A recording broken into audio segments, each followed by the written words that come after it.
By all accounts, today's elections were a great success, and I want to start by thanking the more than 1,500 clerks around the state and the thousands of election workers who really stepped up to make everything go so smoothly, not just today, but in the weeks leading up to today.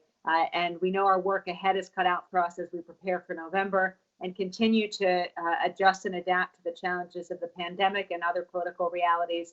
But please thank your clerk if you haven't, or if you don't get a chance to, be sure to. And thank your election workers, because they're going to continue to work through the night and in the months ahead to ensure we're ready for November. But by all accounts, today's successes underscores just that. We are ready for November, and we're ready to ensure that even in this historic election cycle, with new rights and challenges in place and a pandemic changing everything day by day, we are ready to ensure that every vote is counted and every voice is heard this November. I want to highlight 3 specific successes, and then I want to talk about the work that today has illustrated and underscored that we need to do to double down and ensure we're ready to go for November. First, a record number of people cast their absentee ballots safely today. We know just over 2 million requests were submitted, nearly 1.6 million have been returned at last count, and we know as we speak, those numbers are continuing to be updated as clerks and absentee counting boards process through the 8 p.m. arrivals and late day arrivals of absentee ballots. So, certainly the pandemic led a lot of people to want to vote by mail. The vast number of people voting by mail underscores the popularity of this right that voters themselves voted to enact for them. But I consider it a success that so many people were able to vote by mail, and also that truly voters were informed about the 3 options they had to vote this August, which is the other great success, I think, of today, and that will continue to move towards November. The fact that we have provided options for voters to cast their ballot safely and securely.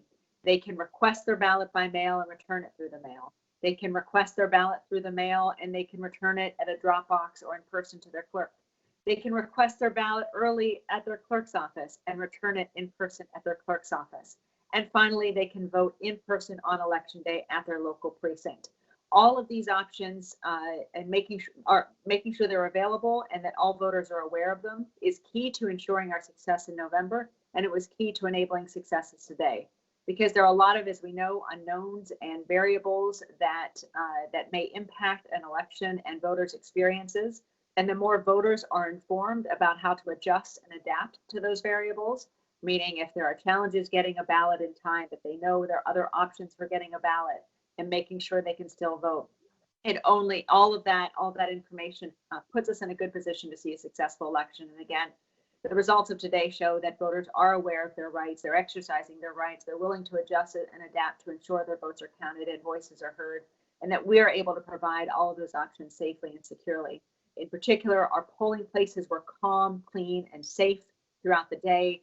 Unlike other primaries that you have seen throughout the country over the past several months in the midst of this pandemic, I'm proud that we did not see or hear any accounts of crowding at precincts, long lines at precincts, people waiting to vote for hours and into the night.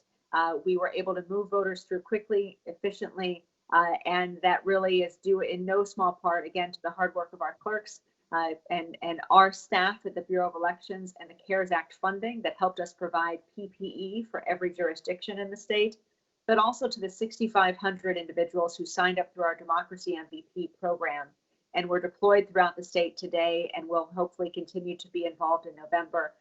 This was a great testament to the success of that program, as we were able to ensure that we backfilled and fully staffed precincts and did so to reduce crowding, eliminate the possibility of long lines, and again, deliver safe, secure, in-person precinct-based voting for those voters who chose it today. These successes should all give Michigan citizens the confidence that they need and deserve, that even in this time of great uncertainty, our November general election will happen on time, on schedule, and these options will be available in a way that is safe, secure, and accessible for all. So that said, what we also, I also consider today a success, not just based on the high turnout, not just based on the high numbers of people voting by mail, not just based on the fact that we were able to deliver in-person voting safely, securely, and without long lines, but also to the fact that we were able to learn and really gather data for what we're going to need to do to ensure further our success in November. And the number one thing that today illustrated to us and the days preceding today illustrated and underscored was that we need the state legislature to enact legislation to allow clerks to begin processing absentee ballots prior to Election Day. We could easily have 2 to 3 times the number of ballots sent through the mail or voted absentee in November, and we must follow the lead of the dozens of other states, the 18 states with more experience with absentee voting, and give our clerks time before Election Day to begin preparing ballots. And in addition to that, we need our legislature to allow ballots that are postmarked by Election Day but received in the days that follow to still count. In March, we saw 4,600 ballots rejected because though they were sent prior to Election Day and otherwise valid, they arrived after Election Day. And under current Michigan law, ballots have to arrive by 8 p.m. on Election Day. Now, as I mentioned, we have worked within the confines of the law to prepare for contingencies. Drop boxes installed throughout the state provide citizens the ability to instantly return their ballots. And as long as they're at that drop box by 8 p.m. on Election Day, they count. Same goes for clerk's offices where ballots can be returned in person there as well. But it adds another option and eases the return of ballots if voters can also know if they drop it in the mail, even a week or 10 days prior to Election Day, as long as it's postmarked by Election Day, just as taxes are, they will still count. The ballots will still count if they're received even a few days after. Again, many other states have made this adjustment, particularly for this year, and I'm calling on our state legislature to similarly update our laws to ensure that ballots postmarked by Election Day still count as long as they're otherwise valid and should be counted. It's a simple logistical fix that lawmakers can make to ensure come November, thousands of ballots will be counted that otherwise might not be under the current law. Last thing we learned from today is how important it is to have election workers on standby, prepared to go, and to really over-recruit and account for potential shortages on Election Day. You may have heard anecdotes throughout the day of our department providing individuals in the city of Detroit in areas where poll workers didn't show up. We're still going to look into exactly what happened there, but we were able to quickly respond to any call of a need. And at the end of the day, we provided 50 individuals in the city of Detroit and 80 total statewide to fill needed gaps that were unexpectedly created throughout the day. That's critical to ensure we're able to provide that fail-safe in-person voting option for all of our citizens, and why we're going to continue to call on our citizens and partners like the National Guard, DTE Energy, SEIU, the Detroit Pistons, and so many others who partnered for us to make today happen, to continue to double down and increase our partnerships with other organizations and entities in the weeks ahead so that we can recruit even more folks to serve as election workers this November and to also backfill needs as they occur quickly on Election Day itself. So we ask for your help in encouraging people to go to michigan.gov/democracy-MVP to sign up to be an election worker because today we saw full force why our election workers indeed are democracy's MVP, and they ensured precincts were open and that our election was able to move forward smoothly thanks to their help. Finally, at this time, we're going to continue to wait and hear from jurisdictions that are losing polling locations, that are closing their polling locations and counting absentee ballots.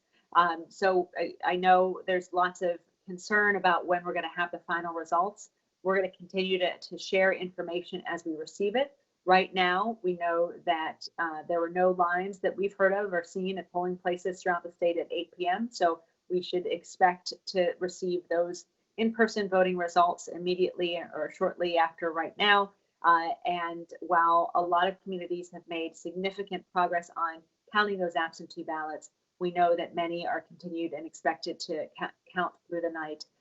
And so again, it may be well until tomorrow until we know the final unofficial results of our elections that were held today.